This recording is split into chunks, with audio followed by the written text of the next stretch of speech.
दोस्तों, मैं दीपक सर आप सबका स्वागत करता हूं अपने यूट्यूब चैनल दीपक क्लासेस में। दोस्तों, आज हम लोग इंजीनियरिंग मैकेनिक्स का जो एंड एग्जाम होने वाला है उसके बारे में चर्चा करेंगे। दोस्तों, मैंने इस वीडियो को 3 पार्ट में डिवाइड किया है। सबसे पहला वाला पार्ट है पेपर पैटर्न कैसे रहेगा उसके बारे में डिस्कशन होगा। दूसरा वाला पार्ट जो रहेगा उसमें मैं आपको यूनिट वाइज कौन से टॉपिक सबसे पहले प्रिपेयर करने, कौन से टॉपिक में आपको दिक्कतें आ सकती है उसके बारे में गाइड करूंगा।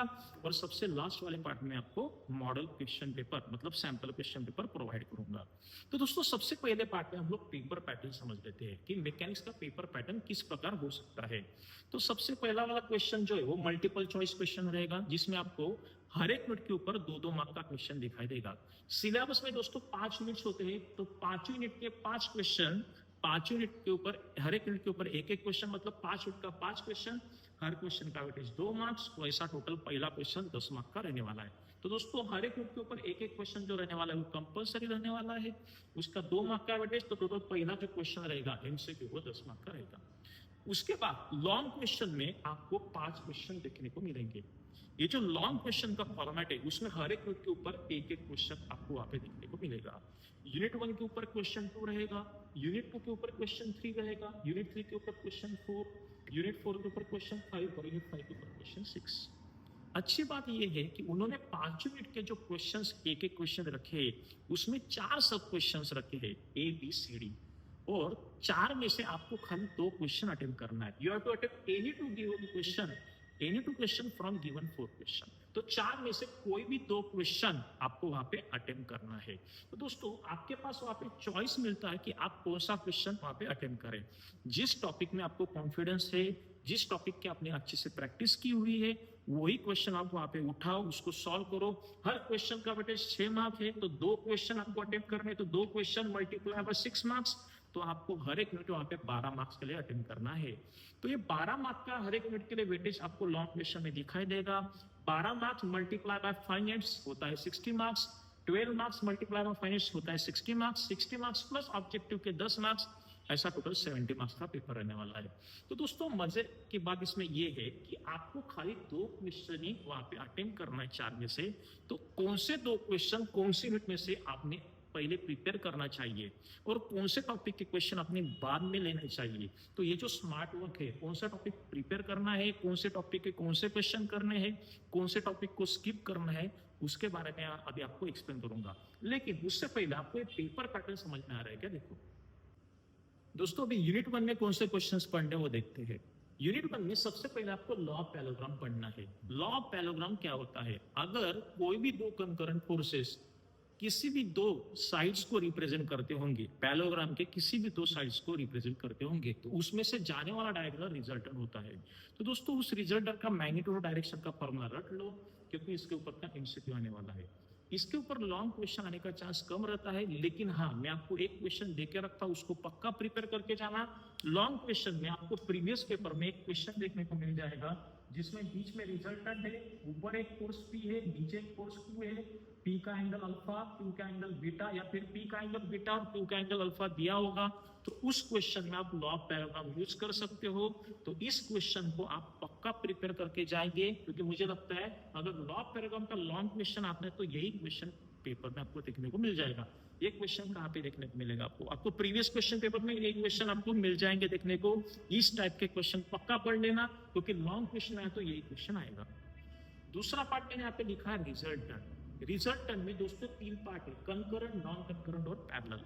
अभी कंकरेंट का क्वेश्चन कैसे पहचानना है? एक ही पॉइंट में से पास होने वाला क्वेश्चन। नॉन कंकरेंट का क्वेश्चन मतलब कौन सा क्वेश्चन? नॉन कंकरेंट का क्वेश्चन मतलब स्क्वायर का क्वेश्चन, रेक्टेंगल का क्वेश्चन, ट्रायंगल शेप का क्वेश्चन। अलग अलग पॉइंट पे फोर्स एक्ट होते होंगे तो नॉन कंकरेंट, एक ही पॉइंट पे फोर्स एक्ट होते होंगे तो कंकरेंट, और पैरेलल मतलब सभी फोर्सेस पैरेलल दिखते होंगे तो पैरेलल। दोस्तों, मुझे लगता है कि ये 3 टाइप जो रिजल्टेंट के हैं उसमें से कम 2 टाइप, एक तो छोड़ो, 2 टाइप पेपर में आपको देखने को मिल सकते हैं। तो इसको अच्छे से प्रिपेयर करके जाओ। एक टाइप तो पक्का आ जाएगा, लेकिन प्रीवियस पेपर में भी 2 क्वेश्चन आए थे, तो हो सकता है तीनों में से 1 या 2 क्वेश्चन तो 100% आपको पेपर पे देखने को मिल जाएंगे। अभी कंकरेंट मतलब क्या, मैं वापिस रिपीट करता हूँ। कंकरेंट का क्वेश्चन कैसे रहता है?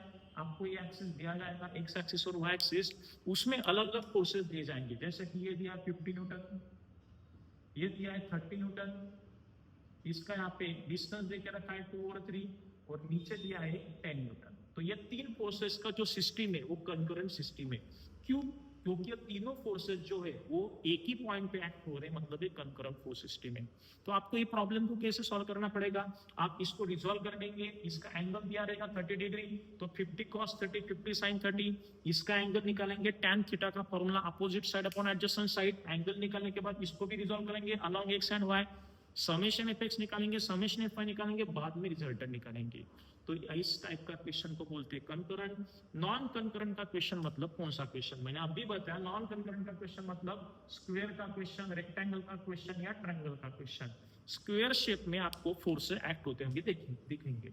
जैसे ये 50 न्यूटन का फोर्स है, ये 10 न्यूटन का फोर्स है, ये 20 न्यूटन का फोर्स है और ये 30 न्यूटन का फोर्स है। तो ये चार फोर्सेस स्क्वायर पे एक्ट होते होंगे देखेंगे, या ट्रायंगल पे एक्ट होते देखेंगे, या रेक्टेंगल के ऊपर एक्ट होते देखेंगे। किसी भी डायरेक्शन में आप लोग वहां पे कौन से भी पॉइंट पे वहां पे आपको फोर्स देखने को मिल जाएंगे। तो उस क्वेश्चन का अगर रिजल्ट निकालना होगा उस फोर्स सिस्टम का, तो उसको बोलते हैं नॉन कंकरेंट का क्वेश्चन। और पैरेलल का क्वेश्चन मतलब क्या, आपको 3 या 4 फोर्सेस पैरेलल में दिखाई देंगे, तो उसका वैल्यू है 10 न्यूटन, इसका वैल्यू है 20 न्यूटन, 30 न्यूटन और ये 15 न्यूटन। यहाँ पे पॉइंट टी दिया रहेगा। तो इसका मैग्नीट्यूड और रिजल्टेंट, डायरेक्शन ऑफ रिजल्टेंट निकालना होगा, तो उसको बोलते हैं पैरेलल का क्वेश्चन। तो दोस्तों ये तीन कैटेगरी पक्का करके जाना, कंकरेंट, नॉन कंकरेंट और पैरेलल। तीनों में से एक तो 100% रहेगा। दोस्तों रिजल्टेंट के क्वेश्चन में और वेरिंग-नॉच के क्वेश्चन में बहुत कंफ्यूजन होता है। दोस्तों रिजल्टेंट का क्वेश्चन और वेरिंग-नॉच का थ्योरम का क्वेश्चन में क्या फर्क है। रिजल्टेंट में हम लोग सिर्फ मैग्नीट्यूड और डायरेक्शन निकालते हैं, और वो रिजल्टेंट का जो मैग्नीट्यूड और डायरेक्शन में है वो कौन से क्वाड्रेंट में है, वो पर्टिकुलर पॉइंट से कितना दूर है, वो पर्टिकुलर पॉइंट से कितना दूर है, मतलब उसको बोलते हैं point of application of resultant. अगर क्वेश्चन में पॉइंट ऑफ एप्लीकेशन वर्ड रहेगा, रिजल्टेंट का पॉइंट ऑफ एप्लीकेशन मतलब पर्टिकुलर पॉइंट से रिजल्टेंट का कितना डिस्टेंस है वो निकालने के लिए बोला होगा, तो उस क्वेश्चन को वेरिंग-नॉच का क्वेश्चन बोलते हैं। अगर ये चीज पूछा नहीं रहेगा, इसी डायग्राम में अगर ये चीज नहीं पूछा रहेगा, सिर्फ मैग्नीट्यूड और डायरेक्शन पूछा रहेगा, तो उसको बोलते हैं रिजल्टेंट का क्वेश्चन। तो इसमें भी आगे तीन category, concurrent, non concurrent, parallel.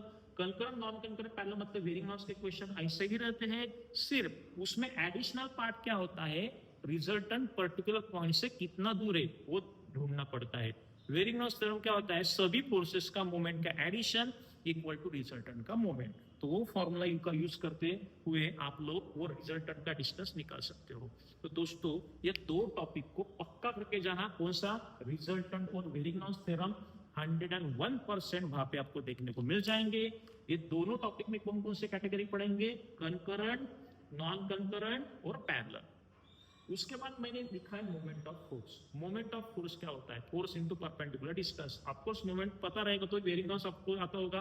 Moment का आपको कंसेप्ट पहले क्लियर करना पड़ेगा, उसके बाद वेरिंग-नॉच आप लोग कर पाएंगे। मोमेंट मतलब force into perpendicular distance, clockwise positive लेते हैं, एंटी क्लॉकवाइज नेगेटिव लेते हैं। इसका लॉन्ग क्वेश्चन का ज्यादा प्रैक्टिस मत करो, वेरिंग-नॉच का ज्यादा प्रैक्टिस करो, क्योंकि 100% आता है। वेरिंग-नॉच का क्वेश्चन कैसे पहचाना मैंने बता दिया आपको, कि रिजल्टेंट का पर्टिकुलर पॉइंट से कितना डिस्टेंस है वो निकालने के लिए, रिजल्टेंट को लोकेट करने के लिए, पोजीशन लोकेट करने के लिए वेरिंग-नॉच यूज होता है। उसके बाद सेंटर ऑफ ग्रेविटी 101% इसका क्वेश्चन आएगा। सिंपल शेप्स का सीजी कैसे निकालते वो प्रिपेयर करके जाओ दोस्तों। सिंपल शेप्स जैसे कि प्रीवियस क्वेश्चन पेपर में ऐसे क्वेश्चन आपको देखने को मिल जाएंगे। इस प्रकार आपको एक क्वार्टर सर्कल में सेमी सर्कल दिखाई देगा, ये ऊपर का पार्ट शेडेड होगा, इसका सीजी निकालना है। सीजी मतलब क्या निकालना है, एक्स बार और वाई बार का वैल्यू निकालना है। तो दोस्तों इजी शेप्स के जो प्रॉब्लम है वो करके जाओ, ज्यादा प्रैक्टिस करने की जरूरत नहीं है। एक 3-4 क्वेश्चन भी आपने प्रिपेयर कर लिए तो आप वहां पे अटेम्प्ट कर लेंगे। एक 4-5 क्वेश्चन सीजी का करके जाओ, लेकिन हाँ सबसे पहले ये टॉपिक प्रिपेयर करो क्योंकि बहुत ईजी है। मोमेंट ऑफ इनर्शिया, ये भी टॉपिक का क्वेश्चन इस बार आने का चांस ज्यादा है। दोस्तों मैं 3 ही क्वेश्चन देता हूँ, तीनों में से एक क्वेश्चन वहां पे आने का चांस ज्यादा रहेगा। एक एल सेक्शन का एमआई, एक टी सेक्शन का एमआई और एक आई सेक्शन का एमआई। दोस्तों moment of inertia about centroidal axis आपको पूछा आता है, about X axis and about Y axis. तो उसमें से एल सेक्शन, टी सेक्शन और आई सेक्शन पक्का करके चला। तो दोस्तों यूनिट 1 के पूरे सिलेबस में मुझे लगता है कि ये 4 टॉपिक आपने प्रिपेयर करना चाहिए। Resultant, Varignon's theorem, centre of gravity और मोमेंट ऑफ इनर्शिया। तो इन 4 टॉपिक्स की ज्यादा प्रैक्टिस करो। Law of parallel moment of forces के जो बेसिक्स क्वेश्चन है इसका कम प्रैक्टिस करो। अगर ये 4 टॉपिक आप अच्छे से करते हो तो मुझे लगता है आप यूनिट 1 में आराम से 12 में से 12 मार्क्स ले सकते हो लॉन्ग क्वेश्चन में। तो यूनिट 1 में कौन से क्वेश्चन पढ़ने हैं वो समझ में आ रहा है क्या? देखो कौन से टॉपिक पहले प्रिपेयर करने वो समझ में आ रहा है क्या? देखो दोस्तों अभी यूनिट 2 में कौन सा क्वेश्चन पढ़ना है वो देखते हैं। दोस्तों यूनिट 2 में 2 पार्ट्स है, एक है इक्विलिब्रियम, एक है पेन। इक्विलिब्रियम में 2 कैटेगरी है, कंकरेंट फोर्स सिस्टम का कैटेगरी, एक है नॉन कंकरेंट फोर्स सिस्टम का कैटेगरी। कंकरेंट मतलब क्या? सारे फोर्सेस एक पॉइंट पे मीट होंगे। नॉन कंकरेंट मतलब अलग अलग पॉइंट पे मीट होंगे। दोस्तों कम से कम ये कंकरेंट फोर्स सिस्टम का कैटेगरी पक्का करके जाओ क्योंकि ये बहुत ईजी है। अगर आपको लामिस थ्योरम पता होगा तो आप लोग 100% इस कैटेगरी के 4-5 क्वेश्चन वहाँ पे मतलब घर पे प्रैक्टिस करके गए तो इस कैटेगरी के क्वेश्चन आप लोग वहाँ पे 100% अटेंड कर लेंगे। लामिस थ्योरम क्या होता है मैं आपको शॉर्ट में एक्सप्लेन कराता हूँ। ये 3 फोर्सेस है, सपोज ये फोर्स है F1, ये फोर्स है F2, ये फोर्स है F3। F1 के सामने सपोज एंगल है अल्फा, F2 के सामने सपोज एंगल है बीटा, F3 के सपोज सामने एंगल है गामा। तो what is Lami's theorem? F1 upon sine alpha equal to F2 upon sine beta equal to F3 upon sine gamma. तो इसको बोलते हैं लामिस थ्योरम का स्टेटमेंट। अगर कोई भी 3 कंकरेंट फोर्सेस किसी भी एक पॉइंट पे एक्ट होते होंगे तो आप लोग लामिस थ्योरम का यूज कर सकते हो। What is Lami's theorem? F1 upon sine alpha, F2 upon sine beta, F3 upon sine gamma. तो दोस्तों ये लामिस थ्योरम समझ लो। लामिस थ्योरम का प्रीवियस क्वेश्चन पेपर में से कोई भी 3-4 क्वेश्चन भी कर ले तो ये टॉपिक आपको इजी जाएगा और वहां पे तो 100% इस कैटेगरी का क्वेश्चन रहता है, ये आप लोग वहां पे सॉल्व कर पाओगे। नॉन कंकरेंट फोर्स सिस्टम मतलब अलग अलग पॉइंट पे एक्ट होने वाले फोर्सेस, तो इस कैटेगरी का भी क्वेश्चन आता है।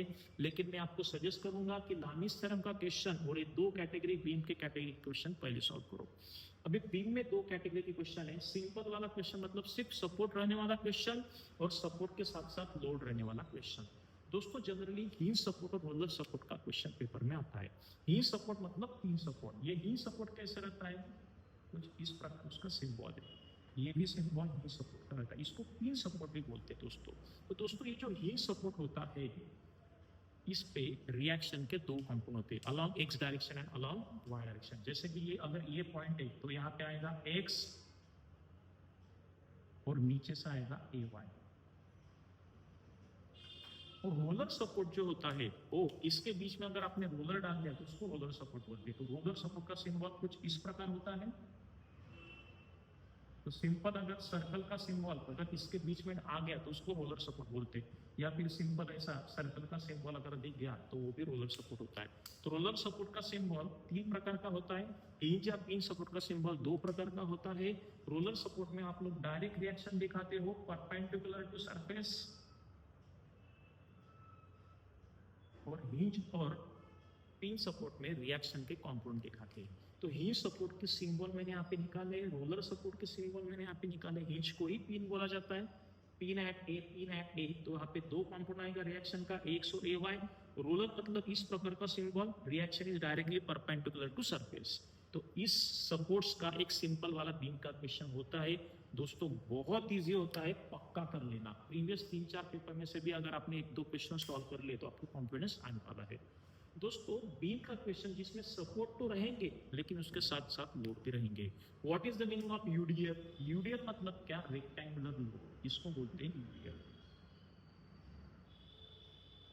इसका सिंबल कुछ इस प्रकार भी रहता है। तो ये दोनों सिंबल जो है वो यूडीएल के हो गए। यूडीएल मतलब क्या? रेक्टेंगुलर। इसको रेक्टेंगुलर लोड बोला जाएगा तो इसको ट्रायंगुलर लोड बोला जाएगा। तो यूडीएल मतलब रेक्टेंगुलर लोड, यूवीएल मतलब ट्रायंगुलर। इसको रेक्टेंगुलर लोड क्यों बोलते हैं? क्योंकि इसका शेप रेक्टेंगल जैसा होता है। इसको ट्रायंगुलर लोड क्यों बोलते हैं? क्योंकि इसका शेप ट्रायंगल जैसा होता है। और ट्रैपेजॉइडल लोड का शेप ट्रैपेजॉइड जैसे होता है। जैसे कि मैं यहाँ पे ड्रॉ कर रहा हूँ, आप लोग देखेंगे इस प्रकार ट्रैपेजॉइडल लोड होता है, लाइक दिस। तो अगर सिर्फ सपोर्ट का क्वेश्चन आया तो क्वेश्चन तो इजी रहने ही वाला है, लेकिन सपोर्ट के साथ साथ अगर लोड डाल दिया तो आपको पता रहना चाहिए how to convert UDL and trapezoidal load into point load. इसको पॉइंट लोड में कन्वर्ट करने के बाद वो क्वेश्चन सॉल्व होता है। तो ये क्वेश्चन अगर आपकी इसके कंसेप्ट क्लियर होंगे तो ये भी क्वेश्चन आप कर सकते हो, नहीं तो ये तो क्वेश्चन आपको आने वाला है, इजी क्वेश्चन। तो दोस्तों मुझे लगता है इस चैप्टर में कंकरंट लामिस थ्योरम का क्वेश्चन आपने करना ही चाहिए। ये बीम का सिर्फ सपोर्ट वाला क्वेश्चन अगर आता है तो वो आपने करना ही चाहिए। उसके साथ साथ अगर लोड आते हैं तो आपको लोड का कंसेप्ट पता रहना चाहिए, यूडीएल और ट्रापेजोइडल लोड को पॉइंट लोड में कैसे कन्वर्ट करते हैं। अगर आपने ये कंसेप्ट क्लियर कर ले तो ये भी क्वेश्चन आपको इजी जाने वाला है। तो दोस्तों मुझे लगता है कंकरंट फोर्स सिस्टम और बीम के दोनों टाइप के क्वेश्चन की ज्यादा प्रैक्टिस करो। हाँ, इसमें एक चीज थियरी का क्वेश्चन आने का चांस ज्यादा है। सपोर्ट्स और लोड्स एक्सप्लेन करने के लिए बोलेंगे 101% इसका थ्योरी का क्वेश्चन पेपर में आ सकता है। और what are the conditions of equilibrium, equilibrium का condition for different force system, concurrent के लिए क्या होता है, नॉन कंकरंट के लिए क्या होता है, जिसमें summation F X zero summation F Y zero होता है, इसमें summation F X zero summation F Y zero के साथ समेशन मोमेंट जीरो होता है। तो ये दो थ्योरी क्वेश्चन पक्का कर लेना, conditions of equilibrium for different force system and explain different types of supports and loads. तो ये दो क्वेरी क्वेश्चन के साथ साथ अगर आपने इसके न्यूमेरिकल, लामिस थ्योरम के न्यूमेरिकल और सपोर्ट्स के न्यूमेरिकल भी कर लिए, अगर लोड का कंसेप्ट क्लियर होगा तो लोड के न्यूमेरिकल भी कर लिए, बीम के अंदर के लोड के न्यूमेरिकल वाले कंसेप्ट के न्यूमेरिकल कर लिए, तो आपको यूनिट 2 में कॉन्फिडेंस आ जाएगा। यूनिट 2 में आप 12 में से 12 मार्क्स ले सकते हो। तो यूनिट 2 में सबसे पहले कौन से टॉपिक पढ़ने हैं वो समझ में आ रहा है क्या? देखो दोस्तों अभी यूनिट 3 के क्वेश्चंस डिस्कस करते हैं। दोस्तों यूनिट 3 दो पार्ट में डिवाइड है, एक है ट्रस, एक है फ्रिक्शन। उसमें सबसे पहले आपको फ्रिक्शन चैप्टर पढ़ना है, उसके बाद ट्रस चैप्टर आप पढ़ेंगे। वापस रिपीट करता हूं, आप सबसे पहले फ्रिक्शन चैप्टर खत्म करेंगे, उसके बाद ही ट्रस चैप्टर प्रिपेयर करेंगे। ऐसा क्यों? इसके पीछे दो रीजन है। एक तो इसका क्वेश्चन जल्दी सॉल्व होता है और दूसरा चीज इसका आंसर भी बहुत बार सही आता है। इसका क्वेश्चन सॉल्व करने में टाइम बहुत चला जाता है, उसके आंसर गलत होने के चांसेस ज्यादा होते हैं, इसलिए आप लोग फ्रिक्शन चैप्टर पहले पढ़ेंगे, ट्रस को बाद में करेंगे। तो दोस्तों फ्रिक्शन में क्या क्या पढ़ना है? पहले पढ़ना है ब्लॉक फ्रिक्शन। अभी ब्लॉक पे अगर हॉरिजॉन्टल प्लेन पे रखा होगा तो उसको पुश करने वाला फोर्स एक तो हॉरिजॉन्टल होगा या फिर इंक्लाइन होगा। तो इन दो डायग्राम में क्या डिफरेंस है? दोनों जगह पे ब्लॉक को पुश किया जा रहा है, मतलब मोशन आगे हो रहा है, मोशन आगे हो रहा है मतलब फ्रिक्शन पीछे हो रहा है। यहाँ पे force same direction of motion है, यहाँ पे फोर्स इंक्लाइन है, पुश करने वाला फोर्स इंक्लाइन, मतलब इसको रिजॉल्व करना पड़ेगा along X direction, along Y direction. तो ये दोनों प्रॉब्लम आपको पक्का करके जाना है। या फिर ब्लॉक को इंक्लाइन प्लेन पे रखा जाएगा। दोस्तों जब ब्लॉक को इंक्लाइन प्लेन पे रखा जाएगा तब ये ब्लॉक आगे इंक्लाइन प्लेन के डायरेक्शन में जाने वाला है, मतलब इस प्रॉब्लम में आपका मोशन का डायरेक्शन इंक्लाइन प्लेन का डायरेक्शन है। तो मोशन का डायरेक्शन मतलब इंक्लाइन प्लेन का डायरेक्शन, मतलब इसके अलोंग ही आपका एक्स एक्सिस आएगा, मतलब इस प्रॉब्लम का X axis parallel to incline plane होने वाला है, वाई एक्सिस उसके परपेंडिकुलर डायरेक्शन में होने वाला है। ये चीज याद रखना, इसका X axis parallel to incline plane होगा, वाई एक्सिस उसके 90 डिग्री में होगा। उसके बाद और एक चीज, उसको पुश करने वाला फोर्स एक तो एक्स एक्सिस के डायरेक्शन में होगा या फिर हॉरिजॉन्टल डायरेक्शन में होगा। तो अगर ये हॉरिजॉन्टल डायरेक्शन में होगा उसको रिजॉल्व करना पड़ेगा along X and along Y. तो ये चीज याद रखना है। तो ये तीन क्वेश्चन पक्का करके जाना है ब्लॉक फ्रिक्शन में। दोस्तों लैडर फ्रिक्शन में क्या पूछा जाएगा? एक लैडर रखा होगा, उसका स्लोप मतलब एंगल पूछा जाएगा, उसका एंगल या स्लोप विथ हॉरिजॉन्टल, उसका एंगल या स्लोप विथ वर्टिकल पूछा जाएगा। तो ये दो क्वेश्चन पक्का करके जाना है। Find slope of ladder with horizontal, find slope of ladder with vertical. दोस्तों बहुत बार क्या होता है, यहाँ पे लैडर के टॉप पे रोलर रखा जाता है। एक तो लैडर के टॉप पे रोलर रखा जाता है, मतलब सर्कल लगाया जाता है। रोलर रखा नहीं तो इस सरफेस को स्मूथ बोला जाता है। अगर क्वेश्चन में वहां पे इन्होंने इस सरफेस को स्मूथ बोला होगा या फिर यहाँ पे रोलर लगा होगा, तो याद रखो दोस्तों यहाँ पे फ्रिक्शन नहीं होगा, सिर्फ रिएक्शन आएगा। तो ये चीज याद रखो, ये क्वेश्चन पेपर में आता है, यहाँ पे रोलर लगाया रहता है या फिर ये सरफेस स्मूथ दिया रहता है, तो यहाँ पे फ्रिक्शन नहीं दिखाना है, सिर्फ रिएक्शन दिखाना है। ये चीज याद रखना है। तो ये दो क्वेश्चन करने के बाद और एक क्वेश्चन इसमें आता है, एक लैडर रहता है, उसके ऊपर 90 किलोग्राम का आदमी ऊपर चढ़ता है और उसके बाद आपको लैडर का स्लोप वगैरह पूछा जाता है। तो ये भी क्वेश्चन आपको करना है। तो लैडर में मैंने 3 क्वेश्चन बताए, ये तीनों क्वेश्चन आपको अच्छे से प्रिपेयर करना है। उसके बाद टॉपिक है बेड फ्रिक्शन। दोस्तों बेड फ्रिक्शन में होता क्या है? बेड के दोनों डायरेक्शन में आपको फोर्सेस दिखाई देंगे। जिस फोर्स का वेट ज्यादा होगा उसको टेंशन इन टाइट साइड बोला जाएगा, जिस फोर्स का वेट कम होगा उसको टेंशन इन स्लैक साइड बोला जाएगा। तो इसमें फॉर्मूला कौन सा यूज होता है? T2/T1 equal to E raise to mu beta. T2 मतलब tension in tight side, T1 मतलब tension in slack side, mu मतलब कोएफिशिएंट ऑफ फ्रिक्शन, बीटा मतलब लैप एंगल। लैप एंगल, यहाँ पे लैप एंगल 90 डिग्री है, यहाँ पे लैप एंगल 180 डिग्री है, वो रेडियन में लिया जाता है। तो दोस्तों बेड फ्रिक्शन का अगर आपने फॉर्मूला कर लिया, तो इसका कॉन्सेप्ट समझ लिया, तो इसके 4-5 ही क्वेश्चन जो पेपर में बार बार रिपीट होते हैं, 1-2 क्वेश्चन तो मैंने डायग्राम निकाल के रखा है। इन दोनों क्वेश्चन में आपको रेंज ऑफ पी बोला जाएगा। रेंज ऑफ पी मतलब पी का मिनिमम वैल्यू और पी का मैक्सिमम वैल्यू, जिसके कारण ब्लॉक एक बार नीचे जा रहा है और एक बार ऊपर जाएगा। तो ये दोनों क्वेश्चन के साथ 2-3 क्वेश्चन प्रीवियस क्वेश्चन पेपर की करके जाओ, आपको बेड फ्रिक्शन में कॉन्फिडेंस आ जाएगा। तो ओवरऑल फ्रिक्शन चैप्टर में ब्लॉक फ्रिक्शन के 3-4 क्वेश्चन, लैडर के 3 क्वेश्चन और ब्लेड फ्रिक्शन के 3-4 क्वेश्चन आपको इतना पहले प्रिपेयर करना है। दोस्तों फ्रिक्शन चैप्टर खत्म होने के बाद ही आप लोग ट्रस्ट करेंगे, उसमें एक थ्योरी क्वेश्चन पहले करना है, व्हाट इज ट्रस्ट और एक्सप्लेन टाइप्स ऑफ ट्रस्ट। अभी ट्रस्ट होता क्या है? स्ट्रेट रॉड्स होते हैं जो एंड्स पे कनेक्ट होते हैं, एंड्स पे मतलब जॉइंट्स पे, सारे external forces and supports ends पे ही कनेक्ट होते हैं। तो वो आपको बोलना है कितने टाइप का ट्रस्ट होता है? 3 टाइप का ट्रस्ट होता है। एक होता है परफेक्ट ट्रस्ट, एक होता है डिफिशिएंट ट्रस्ट, एक होता है रिडंडेंट ट्रस्ट। तीनों ट्रस्ट में क्या फर्क है? परफेक्ट ट्रस्ट मतलब m equal to 2j-3 condition satisfy करता है। अगर m का वैल्यू या n का वैल्यू लेस देन 2j-3 या ग्रेटर देन 2j-3 होगा, उसको डेफिशिएंट ट्रस्ट या रिडंडेंट ट्रस्ट बोला जाएगा। तो ये थ्योरी क्वेश्चन कर लेना। उसके बाद ट्रस्ट में 2 मेथड है, जॉइंट मेथड और सेक्शन मेथड। दोनों मेथड में क्या डिफरेंस है? ट्रस्ट में जितने सारे मेंबर है, सारे मेंबर्स का फोर्स निकालना होगा तो जॉइंट मेथड होगा। अगर किसी भी 3 फोर्स मेंबर्स का फोर्स निकालना होगा, किसी भी 3 मेंबर का फोर्स निकालना होगा, तो कौन सा मेथड यूज होगा? Section method. तो दोस्तों अगर जॉइंट मेथड और सेक्शन मेथड का प्रॉब्लम करना ही पड़ा आपको, तो वहां पे try to take section method वाला क्वेश्चन, जॉइंट मेथड अवॉइड करो, क्योंकि ये क्वेश्चन बहुत लेंथी होता है, बहुत टाइम खा जाता है आपका, ठीक है। और इतना टाइम खाने के बाद भी अगर आंसर रॉन्ग आया तो आपके मार्क्स तो मिलने वाले नहीं और टाइम भी चला जाएगा। तो आई विल सजेस्ट कि पढ़ाई करते समय आप नीचे से ऊपर जाएंगे, नीचे से ऊपर जाएंगे मतलब बेड फ्रिक्शन पहले करेंगे, बाद में लैडर फ्रिक्शन करेंगे, बाद में ब्लॉक फ्रिक्शन। तो फ्रिक्शन भी पढ़ते समय उल्टा पढ़ो, बेड लैडर ब्लॉक, उसके बाद ट्रस्ट को भी उल्टा करो, सेक्शन मेथड और जॉइंट मेथड। तो ये आपका स्टडी प्लान होना चाहिए। पहले फ्रिक्शन चैप्टर करना चाहिए और बाद में ट्रस्ट। फ्रिक्शन में भी पहले बेड और लैडर कर दो, क्योंकि कम सम से जल्दी खत्म हो जाते हैं। उसके बाद ब्लॉक फ्रिक्शन, इसमें भी सेक्शन मेथड पहले पढ़ो। तो यूनिट 3 में 2 चैप्टर्स में सबसे पहले फ्रिक्शन पढ़ना है, बाद में ट्रस्ट पढ़ना है। तो कौन से टॉपिक पढ़ने हैं, उसके कौन से खास करके कौन से क्वेश्चन देख के जाने, वो समझ में आ रही है क्या? देखो दोस्तों अभी यूनिट 4 में कौन से टॉपिक पढ़ने वो देखते हैं। दोस्तों आपके सिलेबस में लास्ट के 2 यूनिट जो है, यूनिट 4 और यूनिट नंबर 5, वो डायनेमिक्स के है। यूनिट 4 को काइनेमेटिक बोला जाता है, यूनिट 5 को काइनेटिक बोला जाता है। काइनेमेटिक का मतलब क्या और काइनेटिक का मतलब क्या, वो पहले समझ लेते हैं। दोस्तों काइनेमेटिक्स में बॉडी का मास और बॉडी के ऊपर एक्ट होने वाले फोर्सेस कंसिडर नहीं होंगे। आई विल रिपीट, बॉडी का मास और बॉडी के ऊपर एक्ट होने वाले फोर्सेस कंसिडर नहीं होंगे। और यूनिट 5 जो होता है काइनेटिक्स, उसमें उल्टा होता है। उल्टा मतलब बॉडी का मास भी कंसिडर होगा और बॉडी के ऊपर एक्ट होने वाले फोर्सेस भी कंसिडर होंगे। तो दोस्तों यूनिट 4 काइनेमेटिक है, यूनिट 5 काइनेटिक है। तो ये जो डायनेमिक्स के 2 यूनिट्स है, उसमें आपको थोड़ा केयरफुली पढ़ना पड़ेगा, एक प्लान बनाना पड़ेगा। तो यूनिट 4 में क्या करना है आपको बता दूं मैं आपको। रेक्टिलिनियर मोशन जो होता है और कर्विलिनियर मोशन जो होता है, उसके पहले बारे में डिस्कस करते हैं। रेक्टिलिनियर मोशन मतलब मोशन अलोंग स्ट्रेट लाइन होता है, कर्विलिनियर मोशन मतलब मोशन अलोंग कर्व होता है। तो दोस्तों रेक्टिलिनियर मोशन में आपको 3 टॉपिक पढ़ने हैं। तीनों में से कोई तो भी 2 टॉपिक के क्वेश्चन आपको पेपर में दिखाई देंगे। पहला टॉपिक है कांस्टेंट एक्सेलरेशन, दूसरा भी टॉपिक कांस्टेंट एक्सेलरेशन ही है, लेकिन ये वर्टिकल डायरेक्शन में है। तो एक constant acceleration in horizontal direction है, ये constant acceleration in vertical direction है। दोनों का प्रोसीजर सेम है। और तीसरा टाइप है वेरिएबल एक्सेलरेशन, मतलब पहले 2 टाइप में एक्सेलरेशन कांस्टेंट है, तीसरे टाइप में एक्सेलरेशन वेरिएबल है। पहले 2 टॉपिक के न्यूमेरिकल जो होंगे प्रॉब्लम, उसको काइनेमेटिक इक्वेशन यूज किए जाएंगे।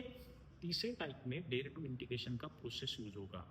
तो बेसिक्स क्लियर करने का ट्राई करो। कांस्टेंट एक्सेलरेशन और मोशन अंडर ग्रेविटी में 3 इक्वेशन यूज होते हैं, वेरिएबल एक्सेलरेशन में डेरिवेटिव इंटीग्रेशन का प्रोसेस यूज होता है। थोड़ा डीप में देखते हैं। कांस्टेंट एक्सेलरेशन और मोशन अंडर ग्रेविटी, इसके अंदर कौन से 3 इक्वेशन यूज होते हैं? There are 3 equation of kinematics. One is V equal to U plus AT, another one is S equal to UT plus half AT square, third one is V square equal to V square plus twice S। ये तीनों equation आपको पता है, आपने CET JEE के time पे पढ़ा है। अगर तीनों इक्वेशन में आपने एक की जगह पे -G डाल दिया, उसको बोला जाता है अंडर ग्रेविटी का प्रॉब्लम। अंडर ग्रेविटी का प्रॉब्लम मतलब बॉल का प्रॉब्लम, बॉल ऊपर फेंका है नीचे थ्रो किया है, स्टोन ऊपर फेंका स्टोन नीचे थ्रो किया है। अगर बॉल या स्टोन का प्रॉब्लम ऊपर या नीचे का मोशन का डायरेक्शन में प्रॉब्लम होगा तो उसको अंडर ग्रेविटी का प्रॉब्लम बोलते हैं। उसमें तीनों फॉर्मूले ही यूज होते हैं, सिर्फ इस एक ही जगह पे माइनस जी डालना पड़ता है। ये चीज याद रखो दोस्तों। तो ये दोनों टाइप के न्यूमेरिकल बहुत इजी है। अगर ये तीन इक्वेशन आपको पता है, इसके अंदर यू क्या होता है, वी क्या होता है, ए क्या होता है, एस क्या होता है, ये पता हो तो आप लोग 100% ये दोनों टाइप के क्वेश्चन वहां पे कर सकते हो। तीसरा टाइप है वेरिएबल एक्सेशन। नाम के ऊपर से समझ में आना चाहिए, एक्सेशन वेरिएबल है, एक्सेशन कांस्टेंट नहीं है। ऊपर दोनों क्वेश्चन में एक्सेशन कांस्टेंट था, यहाँ पे एक्सेशन वेरी हो रहा है। वेरी हो रहा है मतलब टाइम का फंक्शन है। तो एक्सेशन का equation in terms of time, या फिर वेलोसिटी का equation in terms of time, या डिस्प्लेसमेंट का equation in terms of time दिया होगा। किसी भी एक का इक्वेशन, डिस्प्लेसमेंट वेलोसिटी एक्सेशन में से किसी भी एक का इक्वेशन अगर क्वेश्चन में दिया रहेगा, उस क्वेश्चन को वेरिएबल एक्सेशन का क्वेश्चन बोलते हैं। दोस्तों डिस्प्लेसमेंट दिया रहेगा तो वेलोसिटी एक्सेशन निकालना पड़ेगा, एक्सेशन वेलोसिटी दिया रहेगा तो डिस्प्लेसमेंट निकालना पड़ेगा। तो डिस्प्लेसमेंट के ऊपर से वेलोसिटी एक्सेशन निकालने के लिए डेरिवेटिव किया जाता है, एक्सेशन के ऊपर से वेलोसिटी डिस्प्लेसमेंट निकालने के लिए इंटीग्रेशन किया जाता है। तो इन शॉर्ट इस टाइप के क्वेश्चन में आपको डेरिवेटिव या इंटीग्रेशन वाला प्रोसेस फॉलो करना है। तो इन दो टाइप में तीन इक्वेशन यूज करने हैं, इस टाइप में डेरिवेटिव और इंटीग्रेशन वाला प्रोसेस फॉलो करना है। तो मुझे लगता है रिक्टिलिनियर मोशन टॉपिक बहुत इजी है। ये दो टाइप में तीन फॉर्मूले यूज होंगे, इसमें डेरिवेटिव इंटीग्रेशन वाला प्रोसेस यूज होगा। तो मुझे लगता है आपने तीन टॉपिक के क्वेश्चन करना चाहिए, इसमें कोई तो भी दो क्वेश्चन वहां पे आपको देखने को मिल जाएंगे। आगे है कर्वीलिनियर मोशन। दोस्तों इसमें तीन टाइप पढ़ना है। एक कार्टेशियन सिस्टम, इसका क्वेश्चन मतलब लगभग इस टाइप का क्वेश्चन। इसमें होता क्या है, there are two components of velocity and acceleration. Velocity के दो कंपोनेंट होते हैं वीएक्स वी वाई, एक्सेलरेशन के दो कंपोनेंट होते हैं एक्स वाई। तो आपको डिस्प्लेसमेंट लिखना पड़ेगा, डिस्प्लेसमेंट वेक्टर, डिस्प्लेसमेंट वेक्टर के ऊपर से वेलोसिटी वेक्टर लिखना पड़ेगा, एक्सेलरेशन वेक्टर लिखना पड़ेगा। मतलब आपको डे टू निकालते जाना पड़ेगा। उसके ऊपर से आपको वेलोसिटी के दो कंपोनेंट मिलेंगे, एक्सेलरेशन के दो कंपोनेंट मिलेंगे। फॉर्मूला यूज करेंगे v equal to under root V square plus Y square, a equal to under root A square plus A Y square. तो मुझे लगता है ये टॉपिक, अगर आपने ये टॉपिक प्रिपेयर किया तो ये टॉपिक आप लोग आराम से प्रिपेयर करेंगे। लेकिन इस टॉपिक का क्वेश्चन आने का चांस कम है, एमसीक्यू में आ सकता है, लॉन्ग क्वेश्चन आने का चांस कम है। आगे वाला टॉपिक है टैंजेंशियल एंड नॉर्मल सिस्टम। दोस्तों एक्सेलरेशन के दो कंपोनेंट होते हैं, एक होता है टैंजेंशियल कंपोनेंट, एक होता है नॉर्मल कंपोनेंट। एक्सेलरेशन के टैंजेंशियल कंपोनेंट को ET बोला जाता है, एक्सेलरेशन के नॉर्मल कंपोनेंट को A बोला जाता है। तो दोस्तों एक तो टैंजेंशियल कंपोनेंट निकालने के लिए बोलेंगे, या फिर नॉर्मल कंपोनेंट निकालने के लिए बोलेंगे, या फिर टोटल एक्सेलरेशन पूछेंगे। टोटल एक्सेलरेशन मतलब under root AT square plus A square.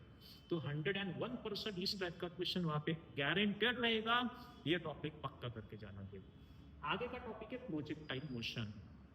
किसी भी ऑब्जेक्ट को प्रोजेक्ट किया जाता है। दोस्तों जहां से वो ऑब्जेक्ट प्रोजेक्ट होता है उसको पॉइंट ऑफ पोजीशन बोलते हैं, जहां पे वो लैंड होता है उसको पॉइंट ऑफ लैंडिंग बोलते हैं। पॉइंट ऑफ पोजीशन और पॉइंट ऑफ लैंडिंग अगर सेम लेवल पे होगा तो उसको टाइप 1 का प्रॉब्लम बोलते हैं। पॉइंट ऑफ प्रोजेक्शन और point of landing different level पे होगा तो उसको टाइप 2 का प्रॉब्लम बोलते हैं।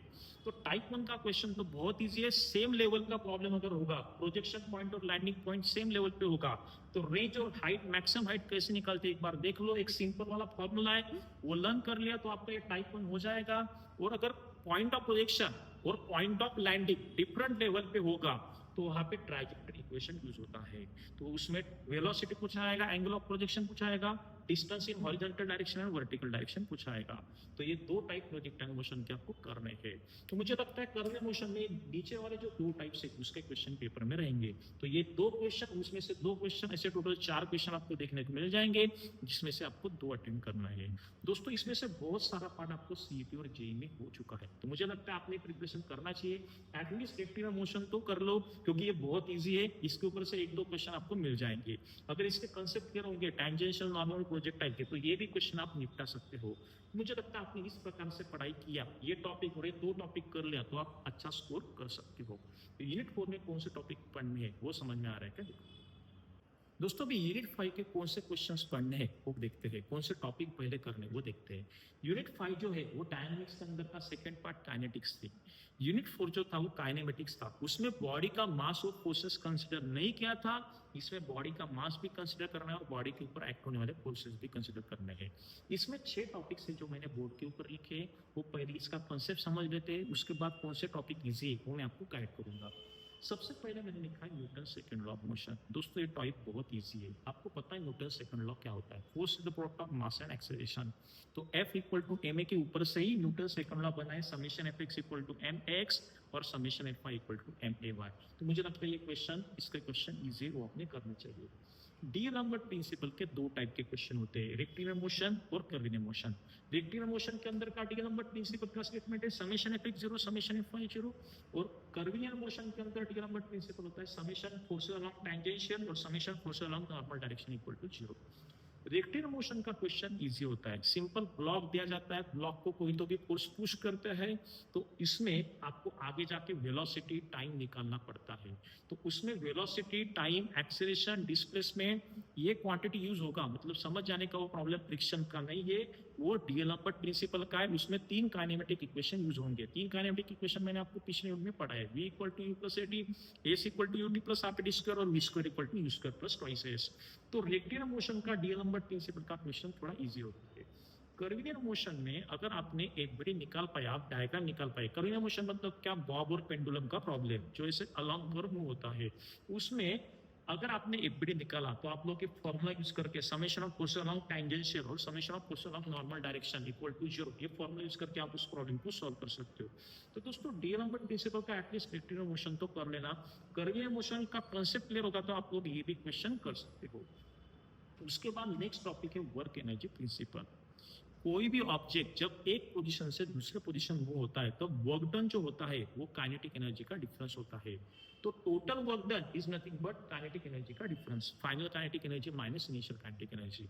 दोस्तों वर्क डन चार प्रकार का होता है, due to friction, due to gravity, due to external force और ड्यू टू स्प्रिंग। चारों वर्क डन हमेशा नहीं आते, प्रॉब्लम वाइज डिपेंड करता है उसमें से कौन से वर्क डन देने हैं। और काइनेटिक एनर्जी का तो फॉर्मूला आपको पता है, हाफ एम वी स्क्वायर, यहाँ पे आएगा half M V square, initial मतलब हाफ एम वी स्क्वायर, इसमें फाइनल वेलोसिटी यूज होगा, इसमें इनिशियल वेलोसिटी यूज होगा।